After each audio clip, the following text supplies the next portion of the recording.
Muchas gracias, Lucho, por el pase como siempre, una nueva semana. Bienvenidos todos a Diálogo Abierto. Soy Maite Vizcarra. Como siempre vamos a tocar la coyuntura y un poquito más allá, que es lo que usted está esperando a estas horas de la noche. Tenemos un programa interesante. Vamos a hablar de la crisis de Acción Popular, qué está pasando en ese partido histórico, pero a propósito de eso también de los partidos políticos. Curiosamente, en Ecuador, ese es el siguiente tema, se está generando todo un debate a raíz de las elecciones y su primera vuelta, ¿no? Los partidos tradicionales en ese país también están siendo golpeados, ha aparecido una suerte de outsider. Vamos a analizar cuán outsider es el candidato Noboa con otro experto. Así que en el primer bloque los invito a que se queden con nosotros para ver Acción Popular con el señor Mesías Guevara, él también es un líder importante de ese partido. En el segundo bloque, las elecciones en el Ecuador. Y finalmente, para cerrar, vamos a hablar de inteligencia artificial y un caso curioso que vincula al deporte y también a algunas prácticas que eventualmente pueden lindar con justamente violencia sexual. Así ha sido calificado el beso que el entrenador de la selección femenina de fútbol le dio a una de sus jugadoras. Así que de eso vamos a hablar. Así que esto es un buen programa, pero para no demorar más, vamos a ir con las noticias que yo les propongo a modo de un tuit para que cerremos el día. Vamos a ver con la primera. Claro, el presidente del Consejo de Ministros, Alberto Tárora, en relación a estos casos de corrupción que se han empezado a ventilar en la llamada Autoridad de la Reconstrucción con Cambios, ha indicado que está a disposición todo el Ejecutivo del Ministerio Público y de la Policía para que se inicien las investigaciones más rápidamente posible, porque evidentemente uno de los objetivos de este gobierno es justamente la lucha contra la corrupción. Dicho sea de paso, todo lo que vienen a ser obras vinculadas a infraestructura son pues lamentablemente muy frágiles, bastante atractivas para la corrupción. Así que bueno, vamos a ver en qué termina esa puesta a disposición. La segunda noticia también está vinculada al Ejecutivo. Bueno, en este caso más que al Ejecutivo, al poder Legislativo, y es que habría habido lo que se conoce como impulso procesal en un caso específico que involucra al presidente del Parlamento.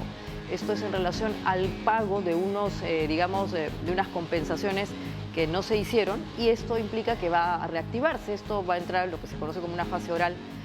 Así que vamos a ver, ha habido un impulso procesal, en este momento es el primer caso que se retomaría y vamos a ver en qué termina.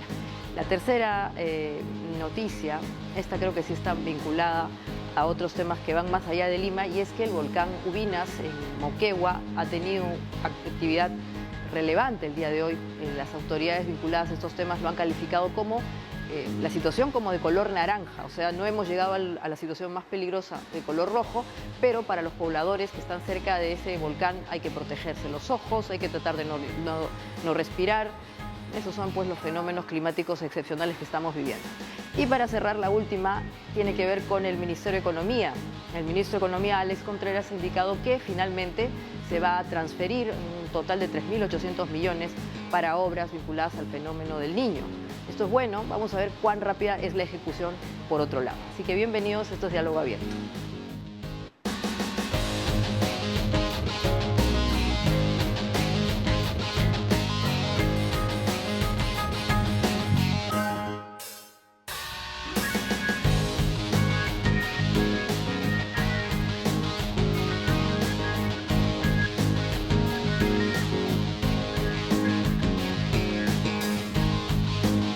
Muy bien, como le había adelantado, estamos ahora con el señor Mesías Guevara. Él es dirigente de Acción Popular y además fue presidente de esta organización política, pero en verdad un partido político histórico, como hemos dicho. Hay una crisis que venía ya desde hace unos años. Primeramente teníamos un partido que estaba de alguna manera dividido en algunas facciones. A pesar de eso, Acción Popular logró tener un atractivo para mucha gente cuando estuvo cerca de llegar a la contienda presidencial. Bueno, recordamos esa campaña. Ha tenido un alcalde en Lima, el señor Muñoz, pero hoy en el Congreso hay una situación muy particular que quisiéramos interpretar. Para eso justamente está con nosotros el señor Guevara. Buenas noches, Mesías. Maite, muy buenas noches, muchas gracias por la oportunidad y un saludo cordial a todo el pueblo peruano. ¿Cómo calificamos lo que está pasando en Acción Popular? Tú obviamente eres dirigente, además es una persona muy vinculada con la parte más bien, digamos, de la visión que tiene este partido, y en algún artículo, me parece que en La República has indicado que lo que hoy existe de Acción Popular no es ya lo que fue. Y has Mira, calificado de manera muy, muy dura, has dicho que es una caricatura. fíjate que muy importante tu pregunta que me haces, toda vez que me permite hacer un análisis mucho más allá de lo que está pasando en estos momentos. Al inicio de la entrevista tú comentábamos que efectivamente en el año 2018, 2016, 2020, 2021 y el propio 2022 hemos tenido una participación muy activa y muy importante. ¿Por qué? Porque fíjate que en el partido hay un comité ejecutivo nacional con un secretario general, pero a la vez hay un presidente del partido. En los últimos años solamente ha estado mi persona y Berta Arroyo de Alba reconocidos, escritos como presidente y vicepresidente del partido, y eso precisamente ha permitido que el partido siga postulando. ¿Por qué? Porque nosotros, por ejemplo, convocamos al plenario para aprobar la directiva para participar el 2018, también el 2020 con los congresistas complementarios, el 2021 plancha presidencial, el 2022 en las últimas elecciones regionales, incluso para que Mundo del Águila Morote salga elegido secretario general, también mi persona convocó a ese plenario. Entonces, eso ha permitido que el partido tenga su dinámica, a pesar de que no teníamos secretario general, y eso es porque es una estructura muy democrática de Acción Popular. Ahora, cuando debemos ver más allá de lo que ocurre, significa pues que el partido tiene una gran historia, una gran ideología, un gran pensamiento, con una visión democrática que yo creo de que nosotros los militantes deberíamos de seguir impulsando. Y para mí en lo personal, fíjate, es muy doloroso hablar de estos temas de los niños, de los mochasueldos, cuando hay cosas mucho más importantes que como partido deberíamos de hablar, como las propuestas programáticas que el Perú necesita para salir de esta difícil situación que hoy actualmente nos encontramos. Pero de alguna manera tú sientes que la bancada, que hoy día es justamente lo que está en crisis, han sido suspendidos, el señor... el nuevo representante del partido va a tratar de justamente acercarse a ellos para que vamos a ver si se vuelven a alinear. ¿Cómo se interpreta esa relación? ¿La bancada en verdad está cerca del partido o no está cerca del partido o ha sido una cosa muy independiente? Mira, la bancada parlamentaria siempre es muy importante en un partido político, en el caso de Acción Popular siempre lo ha sido. Hemos tenido grandes parlamentarios, incluso de la talla de Javier Alba, de Gastón Acurio, del propio Sandro Mariátegui, fíjate esa calidad de congresistas que hemos tenido y en los últimos tiempos también otros que tenemos, pero sin embargo esa bancada y la anterior incluso, la bancada complementaria, también ya empezaron a cometer muchos errores. Por ejemplo, cuando se produjo el golpe de Estado de Vizcarra, lamentablemente ahí nos pusieron un adjetivo muy doloroso, injusto diría yo, como es el tema de golpistas. Luego ya nos han puesto de corruptos, de robaniños, y eso ha ocurrido porque, sin lugar a dudas, la bancada no ha marchado al ritmo. Ese cordón umbilical, ese vaso comunicante que debió existir siempre entre el partido y la bancada se rompió, no se dio. ¿Y por qué? Por muchas razones. Una razón es de que el partido estaba totalmente, digamos, la dirigencia ejecutiva no estaba inscrita, y por otro lado también la propia bancada decidieron ir por su propio aire. Y eso es producto de dos cosas, fíjate. Uno creo que es la inexperiencia y el otro es la ambición desmedida de poder. Ahora toda la bancada está inmersa en un proceso de investigación. Por eso un gran sector del partido, nosotros decimos que el proceso disciplinario tiene que ser para todos, no solamente para 4, 5 o 6. Y ahí hay una suerte de responsabilidad también del partido, ¿no? De sus dirigentes, porque imagínate, no estuvieron inscritos, estaba un poco acéfala la organización y por eso justamente una bancada que, como has dicho, se fue por su aire. Ahora, ¿qué va a pasar con el partido en general? ¿Cuál es tu visión? Yo hablaba de lo que está pasando en Ecuador en esta primera vuelta, que en general en Latinoamérica hay un castigo a los partidos tradicionales. Sin embargo, Acción Popular tuvo un momento de florecimiento cuando justamente el señor Barnechea pudo lograr una posición interesante, conectó mucho con gente joven, pero hoy día eso ha quedado pues en el olvido, es un recuerdo. Fíjate, lo que más duele es precisamente que el partido cuando pasa por diversos momentos, por ejemplo, Fernando Belaúnde Terry muere el 2001, el 2006 muere Paniagua, y jóvenes en ese entonces, menos de 50 años, en mi caso y otros también, que te digo, nos pusimos el partido al hombro. Y ahí yo reconozco, por ejemplo, a Luis Enrique Gálvez de la Puente, reconozco al propio Alberto Velarde, que nos pusimos la mochila y recorrimos el Perú. Y otros más, como Rafael Vázquez también y otros que hemos recorrido. Y eso duele porque luego apostamos por el partido. ¿Cuándo empieza el partido una vez a ponerse en visibilidad? Fíjate que el 2011-2012 cuando yo por segunda vez volví a ser secretario general del partido, con Javier Alba tomamos una decisión. Decidimos que se forme la bancada de Acción Popular. ¿Por qué? Porque estábamos inmersos en la bancada Alianza Parlamentaria Perú Posible. Decidimos retirarnos y poner la bancada Acción Popular. Nos costó duro, pero con Javier Alba lo hicimos. Luego, en 2010, 2012 aproximadamente, participamos en la elección que acá hubo, la complementaria, y de ahí apostamos que nosotros vayamos el 2016 con un símbolo propio. Y es ahí, ¿por qué apostamos eso, mi querida Maite? Apostamos porque nosotros tenemos un partido que tiene el 5% voto duro. Además, somos 230.000 militantes. Nosotros dijimos que aplicamos el puño, inscritos, y dijimos, ahí tenemos 1 millón, y por lo tanto, ¿cuál es la preocupación, el trauma que siempre hemos tenido los partidos políticos? No pasar la valla electoral, como un partido como Acción Popular. Entonces, apostamos a ir, y la base, yo agradezco a la militancia a nivel nacional, que en esos plenarios que tuvimos en 2015, 2016, apostamos con ir con símbolo propio y no nos equivocamos. Claro, luego llegó Barnechea y se aupó al partido, incluso yo participé con él en una primaria interna en la que perdí por 50 votos aproximadamente, y él fue el candidato. Y bueno, y también ya cosechó lo que habíamos sembrado. Luego vino también Muñoz, que también llegó, y no solamente Muñoz, sino que muchos también. Yo salí elegido gobernador en Cajamarca, porque el peso del partido yo reconozco, y también por el trabajo que habíamos hecho previamente.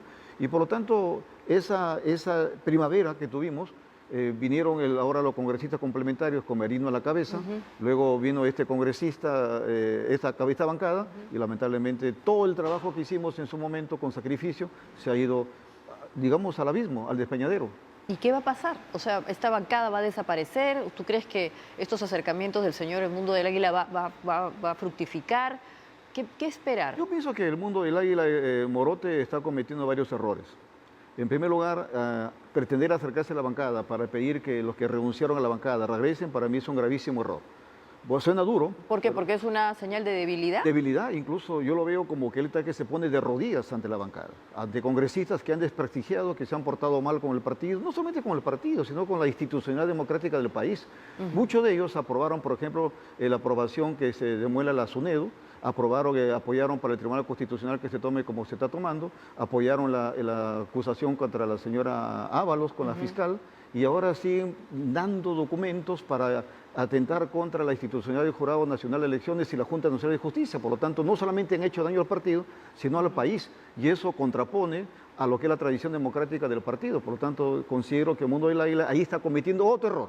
Y el otro error que ha cometido este sábado es en este plenario, por ejemplo, salir a decir a la pantalla, a la prensa, como un gesto, según él, pero yo lo veo como un gesto engañoso, porque dice, vamos a suspender a tantos congresistas. Mentira, pues el plenario no tiene esa facultad para suspender a ningún congresista. El que está facultado para hacer un acto disciplinario es el Tribunal Nacional de Disciplina, que recién se ha elegido el sábado, con muchos cuestionamientos. Esperamos que lo reconozca el Jurado Nacional de Elecciones, pero a la luz de los hechos no puede ocurrir. Por lo tanto, ese es otro tema que ha cometido terror. Pero digamos que la vía es la suspensión. Digamos que esto se va a confirmar con este tribunal, pero la vía es suspender a estas personas para tratar de darles una suerte de sanción, pero al mismo tiempo hay el temor de perder presencia en el Parlamento, y por eso entenderíamos que por eso justamente el acercamiento. A mí lo personal y a un gran sector de la militancia no nos preocupa. ¿Por qué? Porque lo hemos perdido. La bancada parlamentaria actualmente está lejos del partido, la bancada parlamentaria no responde al partido, actúa por su propio aire, por lo tanto no hay nada que perder ahí. Por lo tanto, en estos momentos, si uno se arrodilla frente a unos congresistas, hay un otro error. Y el otro error que está cometiendo el Mundo del Águila es que, según el Jurado Nacional de Elecciones, su inscripción, que le han dado en julio, vence el 31 de octubre.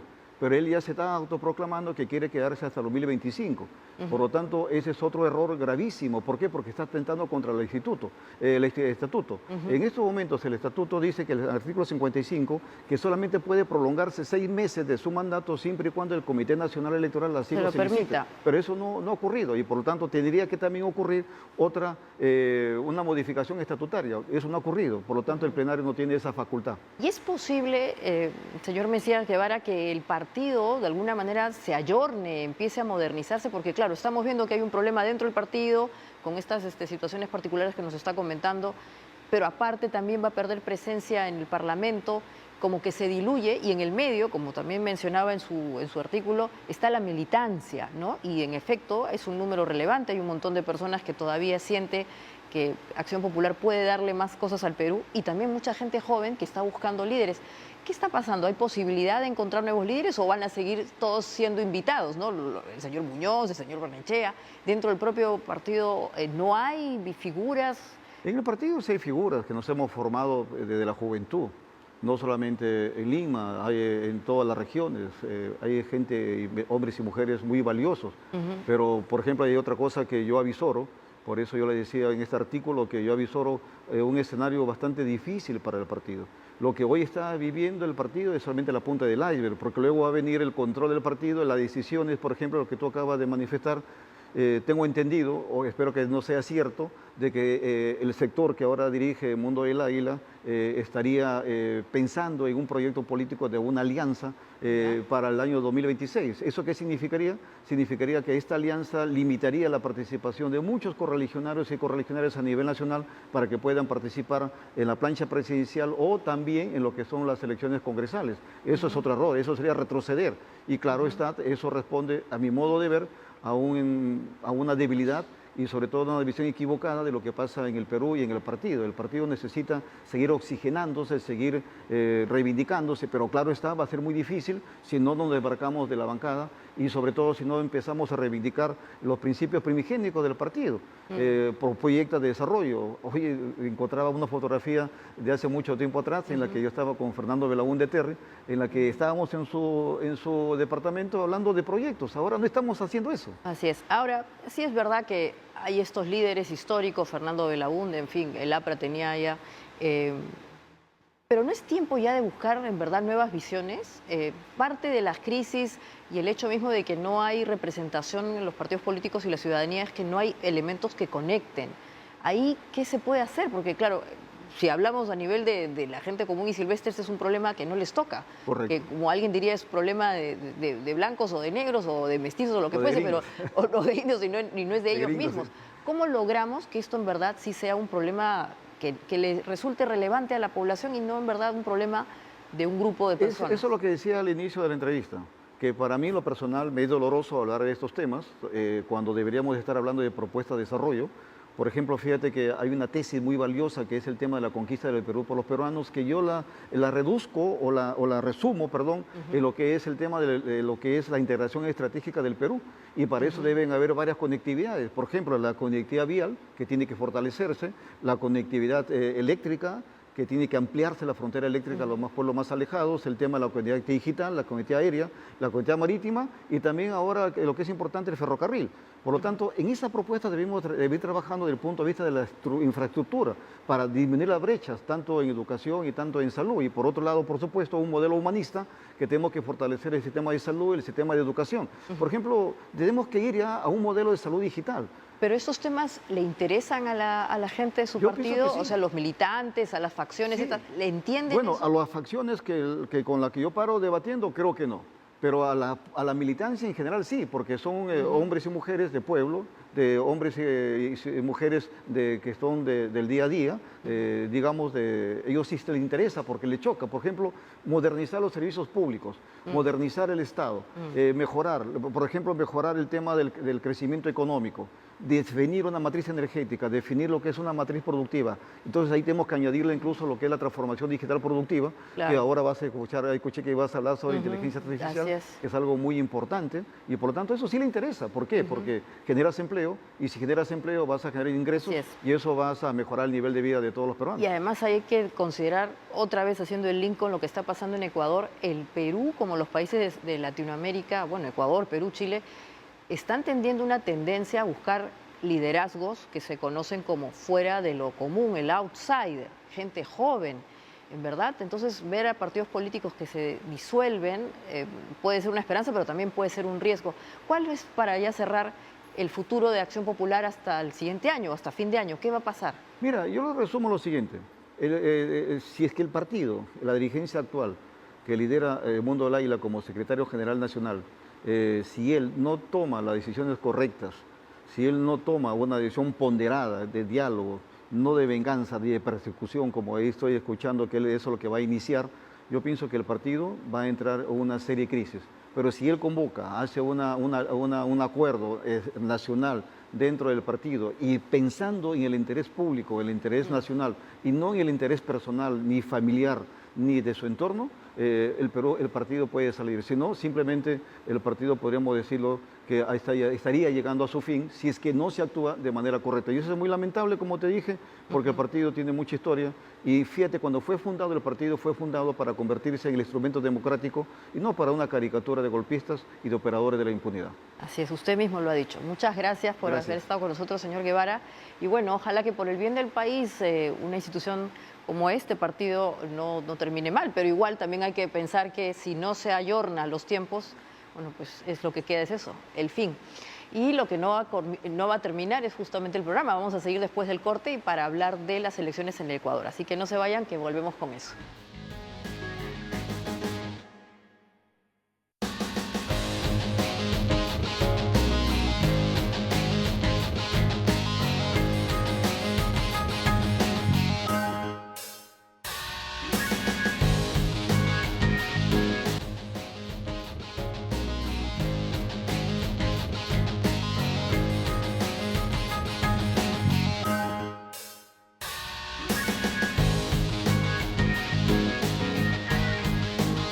Muy bien, tal como lo anunciamos, vamos a hablar de las elecciones en el Ecuador y para eso hemos convocado a un experto en estos temas, el internacionalista Francisco Belaúnde. Buenas noches, Francisco, gracias por estar con nosotros.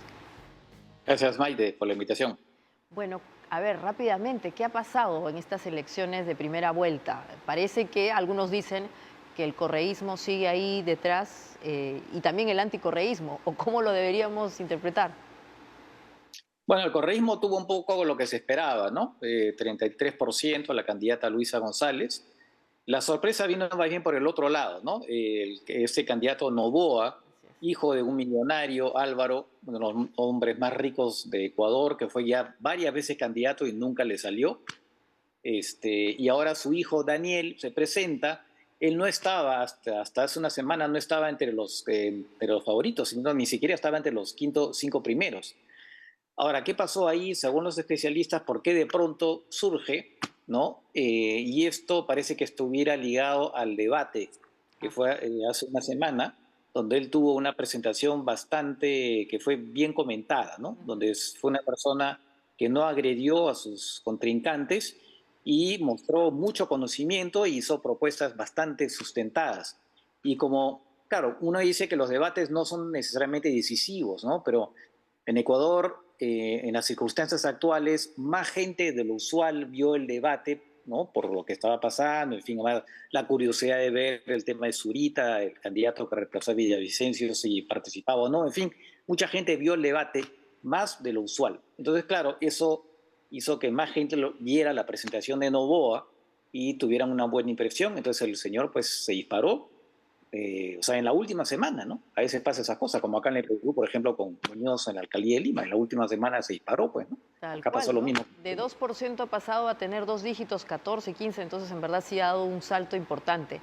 Ahora, la figura de este señor, es un hombre joven, 35 años, él mismo se califica como un outsider y algunos piensan que podría ser el fin de esta eterna disputa en el Ecuador de los que están a favor de Correa y los que están en contra de él. ¿A ti te parece que ese posicionamiento es el que va a tratar de mantener hasta octubre? Mira, yo creo que de todas maneras esa oposición se va a presentar en esta elección, ¿no? Porque evidentemente mucha gente que está en contra de Correa pues va a votar en contra, o sea, va a votar, de repente no les convence este señor, pero obviamente van a votar por él para que no salga elegida la candidata del correísmo. Y no hay que olvidar también que en la asamblea el correísmo va a ser la primera fuerza, ¿no? Es verdad que con los diferentes partidos que hay, además del correísmo, podría eventualmente formarse una coalición para que si Noboa llega a la presidencia no vaya a tener los problemas que tuvo Lasso durante la suya, ¿no? Así es, exactamente. Ahora todavía hay tiempo hasta octubre. Esto es, como se suele decir, una nueva elección. O sea, las estrategias que se usaron en la primera vuelta ya no tienen nada que hacer. ¿Tú crees que va a tener mayor influencia el expresidente Correa, que dicho sea de paso, no está en Ecuador, pero a través del Twitter habla, se manifiesta y parece que él estuviera dentro, que él fuese el candidato? Sí, pues claro, él es la fuerza principal de ese movimiento, él está muy presente en la campaña. Ahora, lo que muchos dicen es que su candidata va a tener problemas. Recordemos que en la anterior elección también el candidato correísta perdió ante Lasso, y en esta oportunidad también la candidata va a tener problemas porque pareciera que tuviera también menos posibilidades de obtener votos de los candidatos perdedores, ¿no? Que la mayoría de los candidatos perdedores en su mayoría son de derecha. Entonces los votos probablemente van a ir en su mayoría a Noboa, ¿no? A Noboa. Entonces ella la tiene, creo, en estos momentos más complicada que Noboa, ¿no? Ujú, ajá. Y además hay un recuerdo de Correa justamente, ¿no? Tal vez eso le juegue en contra. Lo que pasa que, bueno, hay gente que tiene nostalgia de Correa porque, claro, en su época los precios del petróleo estaban en muy buenos precios y él se dedicó además a hacer una serie de obras. Curiosamente, parecía que no le era suficiente el precio del petróleo, lo que obtenía el Estado por el precio del petróleo, sino que encima se dedicó a endeudar al gobierno, ¿no?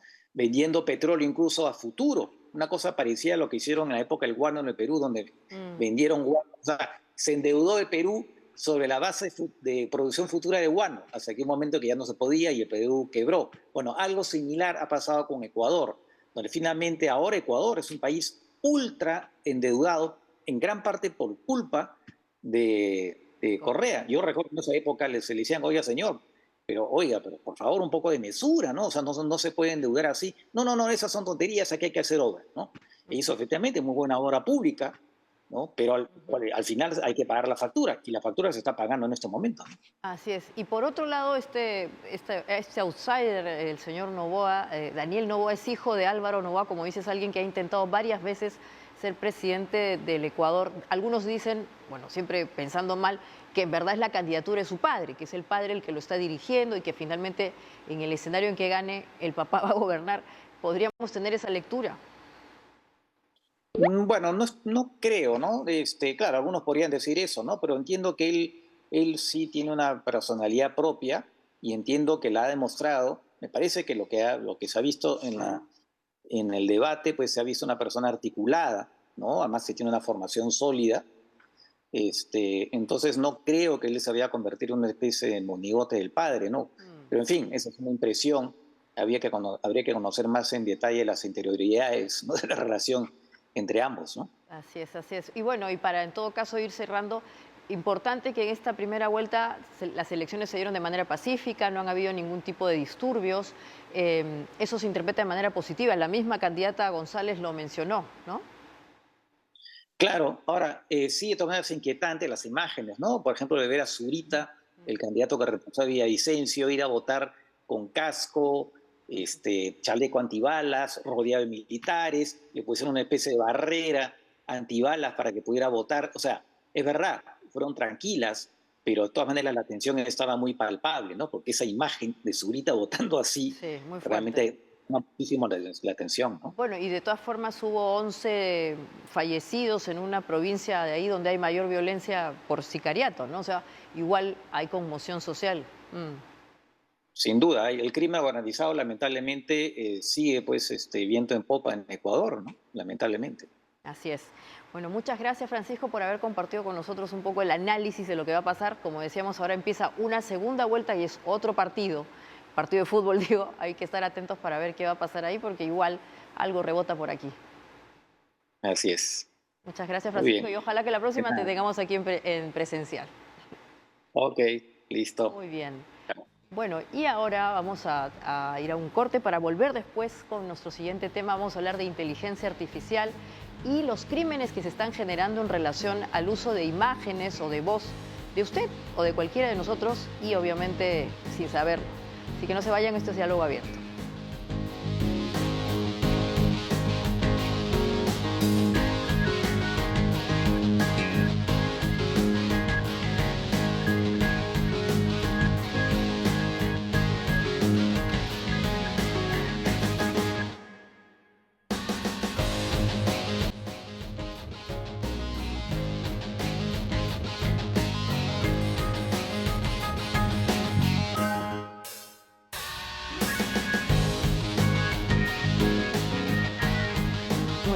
vamos a hablar de inteligencia artificial y los efectos que puede tener en la criminalidad, particularmente en el desarrollo de algún tipo de delito en donde se usa nuestra imagen o nuestra voz creada por un software sin que nosotros lo sepamos. Así que hemos convocado a un abogado penalista experto en estos temas, el señor Hugo Mendoza. Buenas noches, señor Mendoza.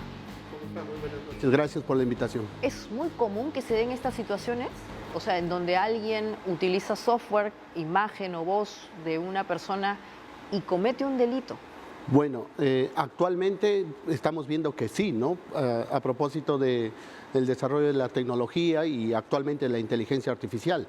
Es más, el quien utiliza la voz y la imagen propiamente de una persona automáticamente está cometiendo el delito de suplantación de identidad. Y eso está regulado en la Ley de Delitos Informáticos y tiene una sanción de 3 hasta 5 años, ¿no? Cuando, repito, usa la voz y la imagen, comete automáticamente el delito de suplantación de identidad. Es más, el Ministerio Público actualmente ya ha logrado ciertas condenas por este delito mediante la Fiscalía Especializada en Ciberdelincuencia. Ahora, otra cosa que también es importante saber es que mediante el uso de la inteligencia artificial también se cometen otros delitos, ¿no? Claro. Por ejemplo. Por ejemplo, el tema de pornografía infantil, que también está regulado en el catálogo de delitos informáticos, mediante el cual ahora, mediante la inteligencia artificial, yo puedo suplantar la imagen, por ejemplo, de un menor para romper más rápidamente y de manera más fácil la barrera de seguridad, de protección que tiene toda persona, y en este caso un niño, ¿no? Porque va a ser mucho más fácil y familiar que un niño a niño converse y le proponga pues obtener cierto material pornográfico que sea un adulto que puede generar cierto temor o resistencia. Entonces claro. Yo me identifico como un niño utilizando inteligencia artificial mediante los medios de comunicación y redes sociales para obtener este material. Y eso antes no se veía. Claro. Señor Mendoza, usted cuando habla de inteligencia artificial se refiere a estos softwares que lo Claro. que hacen es de alguna manera emular nuestra voz o emular nuestra imagen y Correcto. Obviamente podríamos hacer que las personas se induzcan a error, ¿no es cierto? Así es, Podemos claro. pensar que es alguien o es otra persona de su confianza para cometer estas situaciones delictivas. Claro. Ahora, cuando eso se produce, ¿qué podríamos hacer? Imaginemos que alguien usa este software y pone una foto nuestra, un video nuestro, le hace hablar como si fuéramos nosotros. ¿Cómo podemos defenderlos en ese caso?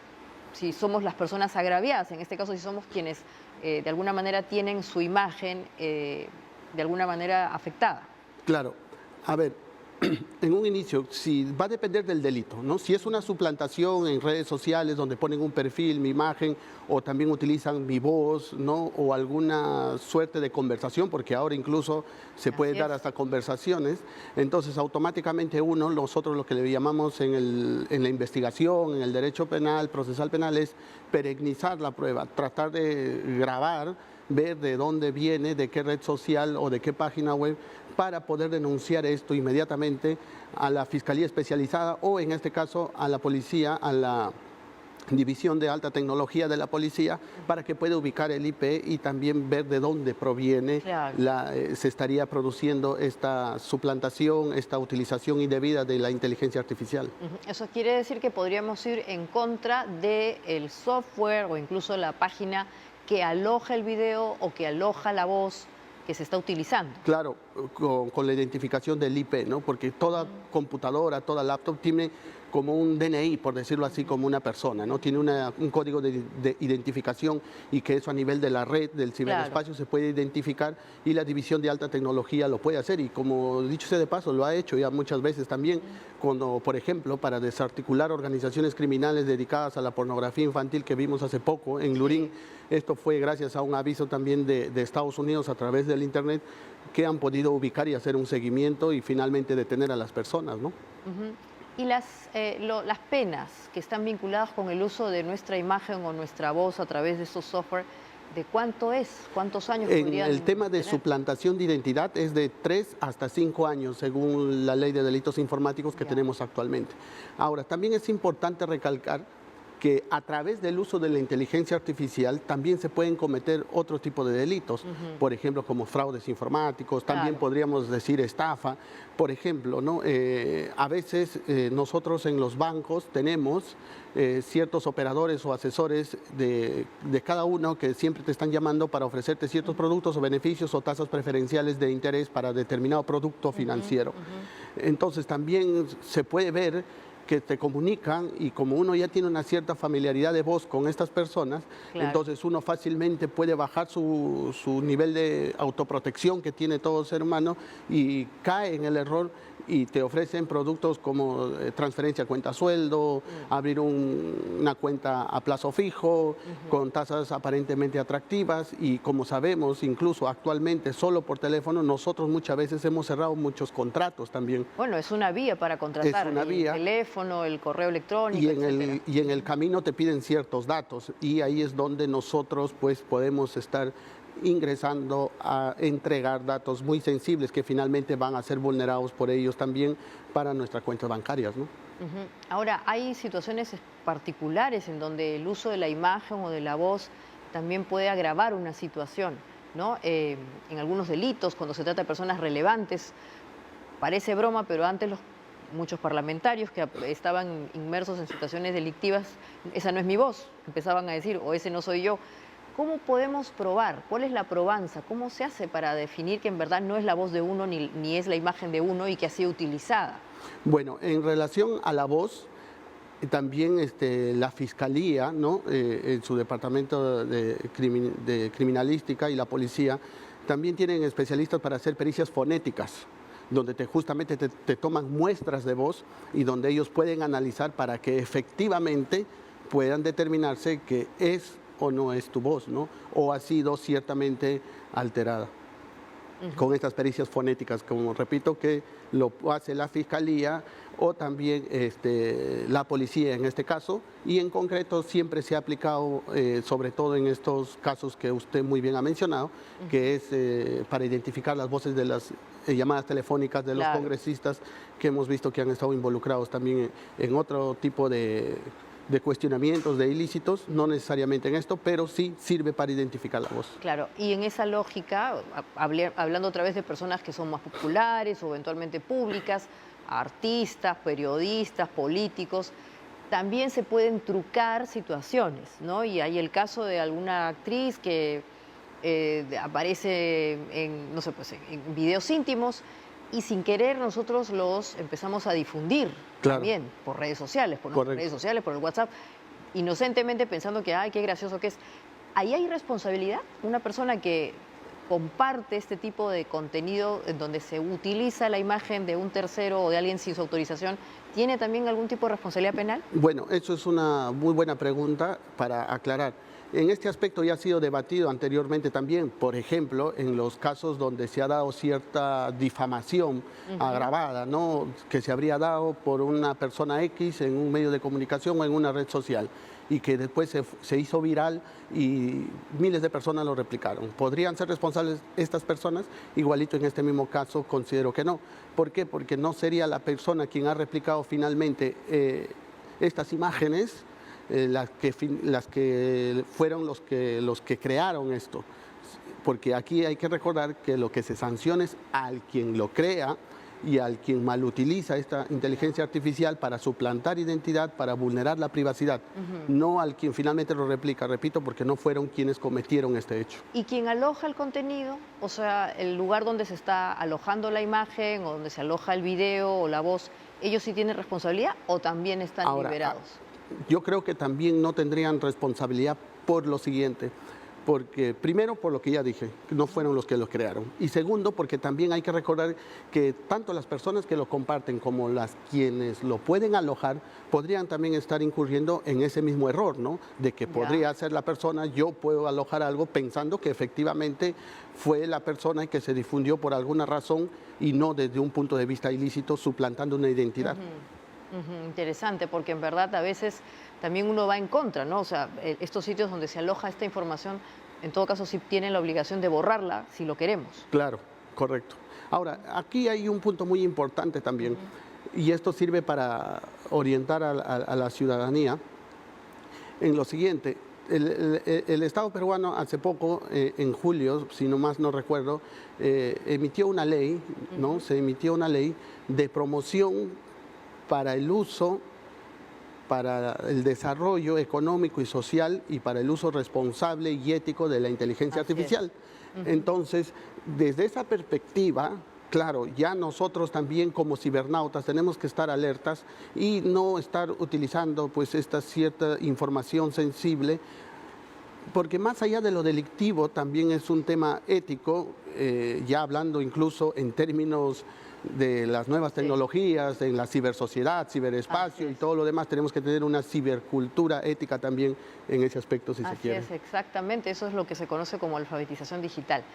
Muchas gracias a usted por habernos aclarado un poco los límites de estos temas y bueno, ojalá que todos los que nos han escuchado también tomen en cuenta esto porque parte también de nuestra información está dando vueltas en Internet por nuestra propia responsabilidad. Claro, y sobre todo los cibernautas que somos nosotros, somos los actores principales a evitar que se vulneren pues esas protecciones que tenemos, ¿no? Así es.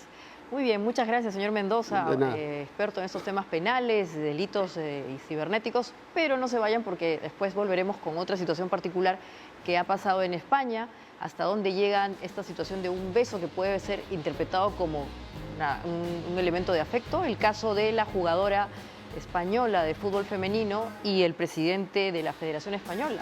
Ahí estamos viendo ese beso que ha sido muy polémico. Vamos a comentarlo con la directora ejecutiva de Promsex, Susana Chávez, después del corte, así que no se vayan.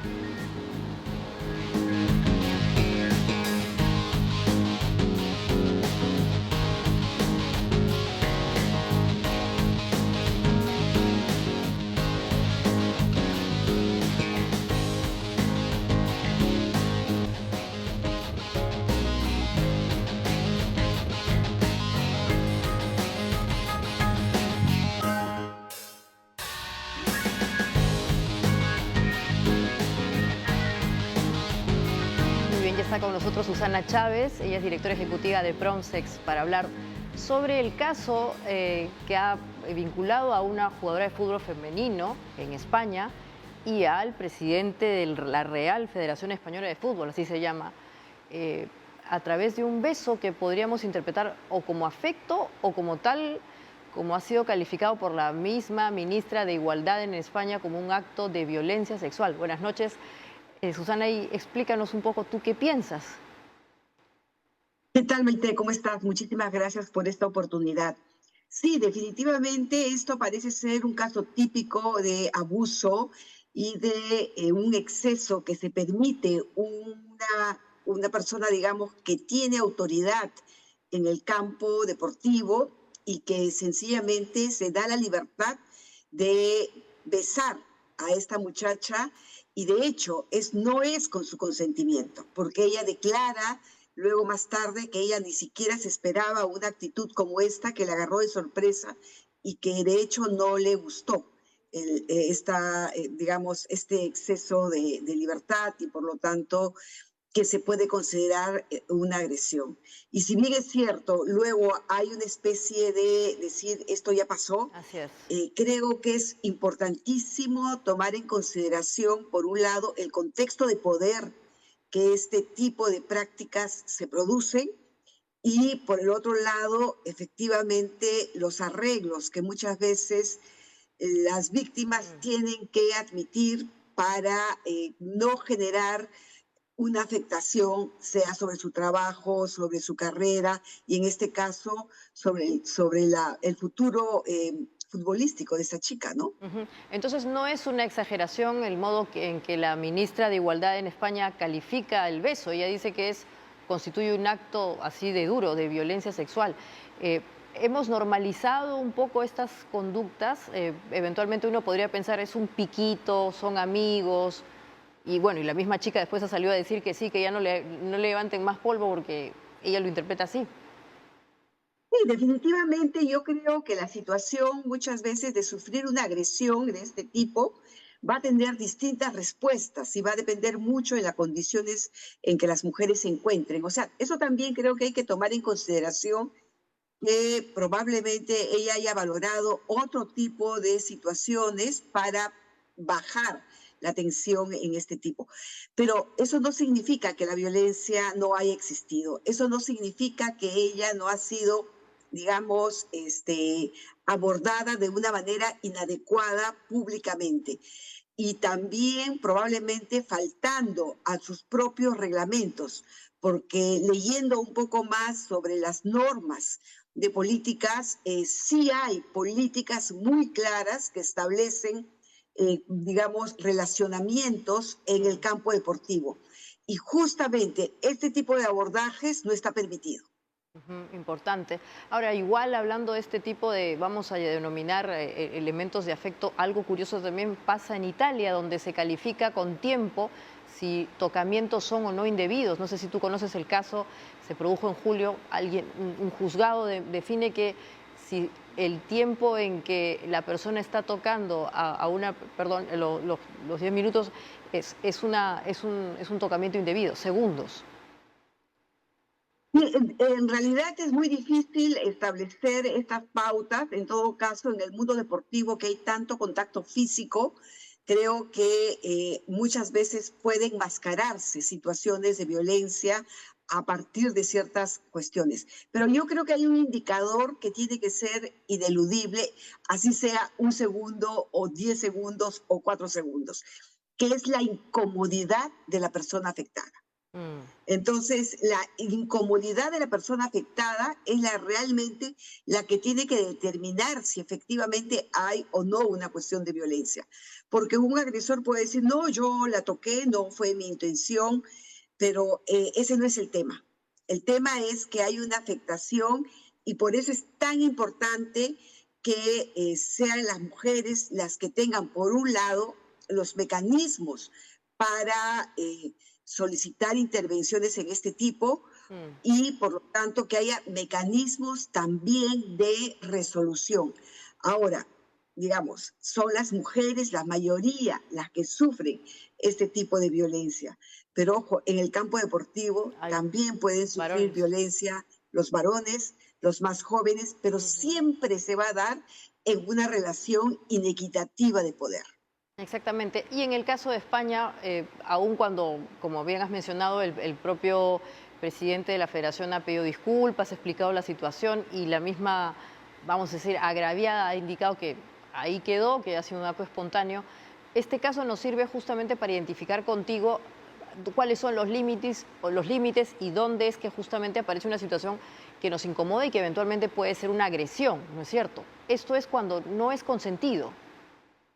No es consentido cuando genera incomodidad, cuando esto además reduce en su posibilidad de expresarse y las personas es invadida tanto en su fuero emocional, en su fuero físico, porque también, ojo, hay una violencia que no necesariamente implica tocamientos, pero sí igualmente es violencia si esto implica abordajes que nos hacen sentir incómodas o incómodos en el caso de los varones. Entonces, creo que sí es muy importante comenzar, más que a tratar de calificar, porque es importante identificar, digamos, los tipos de violencia, pero sobre todo a identificar el tema de la molestia, el de la incomodidad como un factor determinante efectivamente para ejercer este tipo de violencia.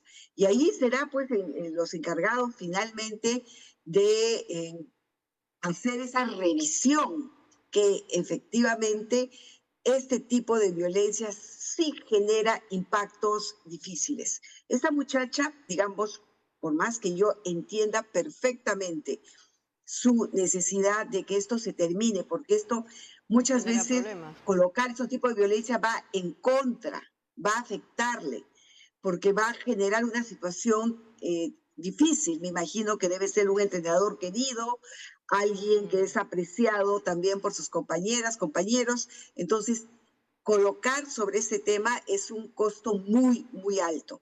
Entonces, sí creo que hay que tomar en consideración estos elementos y deberían aplicarse las normas, porque inclusive esas normas que tienen que ver con esta invasión del otro sí ameritan ser reguladas, ¿no? Incluso si hay niveles de confianza, ¿no? Porque acá él dice, bueno, sí, la confianza y ha sido espontáneo, pero incluso si hay confianza, si no hay un consentimiento, esto también es obviamente interpretado como una agresión.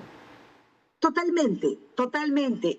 Y no es que se esté tratando de buscar que todas las situaciones sean necesariamente interpretadas como violencia, Ajá. sino es tratar de identificar efectivamente cuáles resultan lesivas a las personas, Ujú. cuáles las colocan, las exponen a una situación de vergüenza, las exponen a una situación de incomodidad, por más que alguien crea que está siendo gracioso, está siendo gentil, y porque fíjense, además, esto sí ocurre de alguien que sí cree tener la libertad de hacer, digamos, lo que le parece con alguien que no tiene esa libertad ni esa autoridad para decirle, no, aquí no, ¿no? Ujú, ujú. Además, este señor es un poco polémico, ha tenido también otro tipo de expresiones, me parece que incluso con los reyes y las infantas, en fin. Hay conductas que en el mundo del fútbol y eventualmente en algunos deportes se han normalizado, que podrían ser, pues, digamos, gravosas y tal vez este tipo de conversaciones, Susana, nos sirven justamente para identificarlas, ¿no? Para no dejarlas pasar por agua tibia. Sí, yo creo que tiene que ver mucho también cómo se ha construido el deporte y el deporte muchas veces también se ha incorporado con una gran dosis de machismo. Así Entonces, es. la inclusión de las mujeres en un deporte que ha sido eminentemente masculino, porque ojo, lo que nosotros estamos viendo aquí es el tema de la agresión sexual, pero también en el deporte hay muchísimo racismo, por ejemplo. Mm, Hemos tenido un escándalo hace poco de este preparador que claro, insultó a personas por su color, ¿no? color. O haciendo alusión a determinadas cuestiones Ujú, raciales. ujú. Entonces, eso, fíjense, el deporte está muy, muy cruzado por eso. Tal cual, muchas, Entonces, sí sí. tenemos que comenzar a pensar en construir nuevos códigos porque de hecho son dañinos, o sea, inclusive para los propios hombres. Tal cual. Así es, Susana. Muchas gracias, como siempre, por tus esclarecedores puntos de vista. Espero que la próxima podamos estar en presencial, pero igual nos ha servido de mucho. Y contigo, allí vamos a despedir el programa. Esto ha sido todo por hoy. Así como siempre les decimos, compártanlo. Creo que esta entrevista también sirve mucho para saber cuándo se normaliza algo que no está bien. Y como siempre, pedirles que le den un like. Nos vemos mañana.